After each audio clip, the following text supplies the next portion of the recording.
क्या आप भी करते हैं पेपर प्लेट का बिज़नेस? क्या आपको भी सेल का प्रॉब्लम है?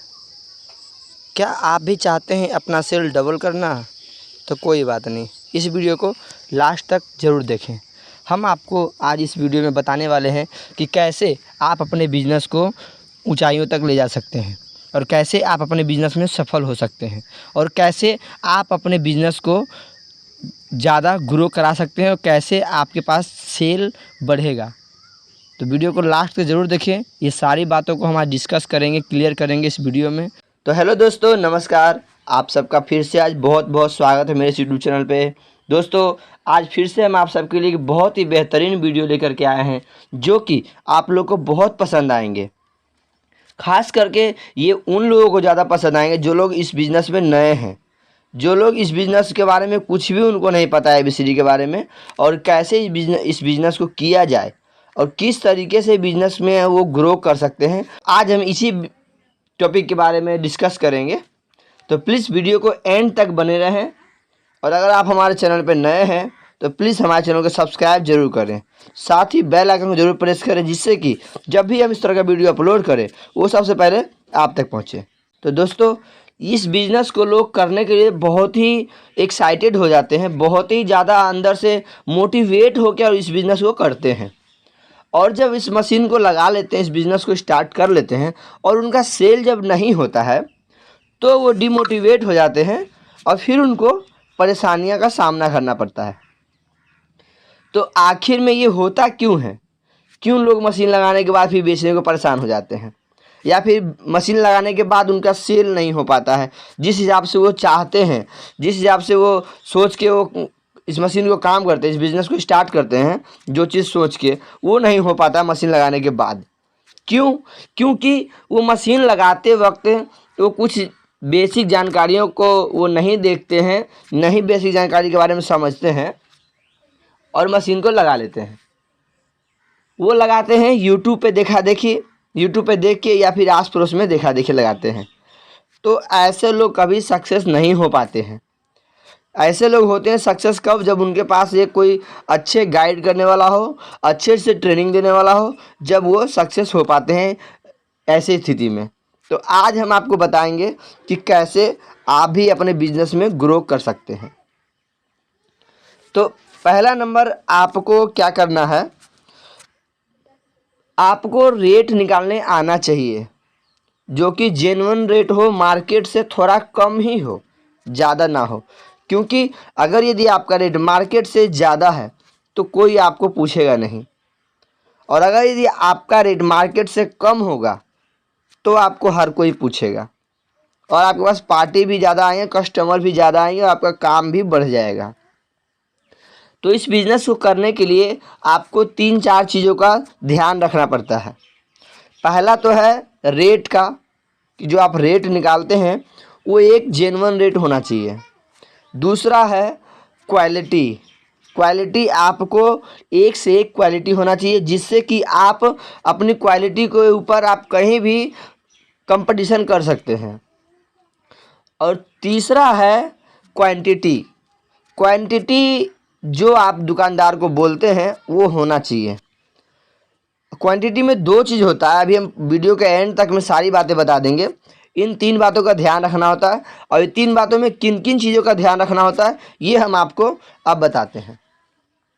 तो जो हमारा पहला पॉइंट है वो तो हम बता ही दी कि रेट आपको जेन्युइन होना चाहिए, और रेट आपको निकालने आना चाहिए अच्छी तरीके से। अगर आप रेट निकालते हैं तो ही आप मार्केट में टिक पाएंगे, मार्केट में काम कर पाएंगे। अगर यदि आपका रेट में 19-20 का फ़र्क होता है, जैसे मान लीजिए अगर यदि कोई प्लेट दे रहा है 6 रुपये का पैकेट, और अगर यदि आपके पास 6.5 का पैकेट पड़ गया तो आपको कोई नहीं पूछेगा। और अगर यदि जहाँ मार्केट में 6 चल रहा है, आप अगर 5.25, 5.75 भी लगाते हैं तो आपके पास बहुत कस्टमर आएंगे, क्योंकि 25 पैसे में बहुत फ़र्क पड़ जाता है। एग्जाम्पल के तौर पे हम आपको एक उदाहरण देते हैं टेलीकॉम कंपनी के ऊपर। जैसे कि पहले, अब जियो से पहले जो हमारा चल रहा था वो एयरटेल, आइडिया, वोडा, एयरसेल वगैरह वगैरह बहुत सारी कंपनियां थी, और इन सब के पास अगर यदि कॉल करते थे इन सब सिमों से, तो 1.5 रुपये 2 रुपये 1 रुपये पर मिनट लगते थे। 60 सेकेंड के 1.5 रुपये 1 रुपये 2 रुपये लगते थे। उस वक्त मजबूरी था लोगों का कि हमें यही सिम यूज करना और कोई इसके अलावा रास्ता नहीं था। उसके बाद जियो ने इसी का फ़ायदा उठाया कि जियो ने लाया और 1 साल के लिए फ्री कर दिया। अब वो फ्री करते ही जितने भी इंडिया के बाहर जो भी कस्टमर थे इंडिया में, सारे लोग एयरटेल, आइडिया, वोडा, एयरसेल सब छोड़ के और सारे जियो में कन्वर्ट हो गए। इस चीज़ को करने से जियो का फ़ायदा हो गया और उसका कस्टमर इतना ज़्यादा बन गया कि पूरा इंडिया में सिर्फ जियो ही जियो हर जगह है। और उसी की वजह से और भी कंपनी थे, उनको भी अपना रेट कम करना पड़ा। तो वो फ्री दिए, फ्री देने से उनका सारा पार्टी जो है उनके तरफ अट्रैक्टिव हो गए, उनकी तरफ सारा खींचे चले आए। तो यही चीज़ सेम आपको भी करना है। हम आपको ये नहीं कहते हैं कि आप फ्री में दें, फ्री में नहीं, लेकिन कम से कम आप कुछ रेट तो डाउन कर सकते हैं। अगर आपका रेट डाउन होता है, थोड़ा सा कम होता है, तो वैसे भी कस्टमर आपके पास चले आएंगे। कोई ज़रूरी नहीं कि फ्री ही देना है, लेकिन कोशिश रहे कि कम से कम रेट हो आपका, फिर देखिए कि आपका कितना ज़्यादा सेल होता है। अब दूसरी जो बात है वो है क्वांटिटी, कि क्वांटिटी आपको जितना दुकानदार को जितना मार्केट में आप बताते हैं कि हमारे पैकेट में इतने पीस होंगे, उतना होना चाहिए। उससे अगर यदि कम होता है तो दुकानदार नए लोगों पे इसीलिए विश्वास नहीं करते कि नए लोगों का क्या होता है कि क्वांटिटी जो बोलते हैं वो निकलता नहीं है। क्यों नहीं निकलता है? कि वो घर में मशीन लगाते हैं और घर में सारे लोग इकट्ठे होके वो काम को करते हैं। अच्छी बात है, सब लोग मिलके करते हैं, अच्छी बात है, लेकिन सब लोगों को काउंटिंग नहीं करना चाहिए, क्योंकि किसी का काउंटिंग कुछ, किसी का कुछ होता है। इस पर आप विश्वास नहीं कर पाएंगे कि किसका सही है किसका गलत है। तो काउंटिंग आपको किसी एक बंदे का ही होना चाहिए, जिससे कि आप उसको पूछ सके कि कितने का पैकिंग किया था। अगर यदि आप 4 लोग काउंटिंग करते तो किस पे आप बोलिएगा? अगर वो बोलेगा हमारा सही था, वो बोलेगा हमारा सही था, तो फिर गलत किसका हुआ?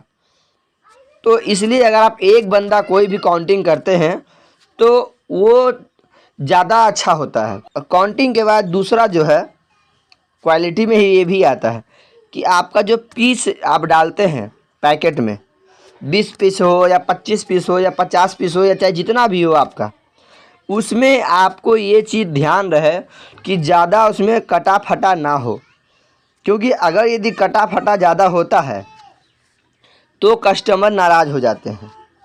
वो साफ कहते हैं एक पैकेट में 10 पीस तो कटा निकल गया, 5 पीस फटा निकल गया। तो इन सब चीज़ों से आपको सावधानी करना है, तो आपका मार्केट बनेगा। और तीसरा जो है क्वालिटी। क्वालिटी आपके प्लेट का ऐसा होना चाहिए जो कि मार्केट से भी बेटर हो। और मार्केट से बेटर कब होगा? जब आप अपने मशीन को चलाने में एक्सपर्ट हो जाएंगे। 100 जीएसएम का ही माल को आप 120 जीएसएम बना के बेच सकते हैं। वो होगा आपके एक्सपीरियंस के ऊपर। तो कोशिश रहे आपको कि आपकी एक्सपीरियंस ज़्यादा से ज़्यादा हो और जो आपका प्रोडक्ट निकालते हैं वो उसमें हार्डनेस काफ़ी हो, क्योंकि लोग हार्डनेस ही देख के माल लेते हैं, कड़कपन देख के माल लेते हैं। तो इन चीज़ों को ध्यान रखना है आपको। अगर यदि आप इन बातों को ध्यान देते हैं, इन बातों पे अमल करते हैं, इनको फोकस करके चलते हैं, तो आपका काम दुगना हो सकता है और आपका भी सेल अच्छा खासा हो सकता है और आप अपने काम में ग्रोथ अच्छी तरीके से कर सकते हैं जो आप चाहते हैं। क्योंकि कहते हैं कि कुछ पाने के लिए कुछ खोना पड़ता है। अगर यदि आपको कुछ पाना है तो स्टार्टिंग में कम से कम 4-6 महीने तो आपको ऐसे चलना ही पड़ेगा। रेट थोड़ा सा डाउन करना पड़ेगा, 2 पैसा कम बचे, लेकिन आपको थोड़ा सा लेके चलना पड़ेगा रेट को कम, जब जा कर के आपका मार्केट बनेगा। क्योंकि पहचान ऐसे नहीं बनता, पहचान या तो नाम से बनता है या बदनामी से बनता है, 2 चीज़ों से बनता है। तो आपको ऐसा करना है कि आपका नाम कैसे बनेगा वो आपके ऊपर डिपेंड करता है कि आप कैसे अपना नाम मार्केट में बना सकते हैं। तो उम्मीद है कि आप लोगों को ये वीडियो पसंद आया होगा। अगर ये वीडियो पसंद आया हो तो प्लीज़ इसे लाइक और शेयर ज़रूर करें। साथ ही अगर आप नए हैं तो हमारे चैनल को सब्सक्राइब करके बेल आइकन जरूर प्रेस करें, जिससे कि जब भी इस तरह का वीडियो हम अपलोड करें वो सबसे पहले आप तक पहुँचे। तो मिलते हैं नेक्स्ट वीडियो में, तब तक के लिए धन्यवाद।